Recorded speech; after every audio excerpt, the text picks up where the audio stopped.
Mamaya makikita ko yung hari ng ulo po. Pagkatapos nun,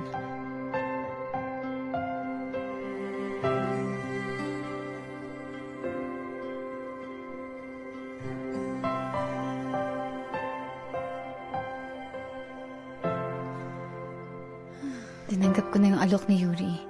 Kaya dapat hindi ko na ginawa yun kay Kiefer. Pigilan mo, Jay. Jay? Po. Wow! Jay! Ang ganda naman! Ba't ba ito nangyayari sa solution mo?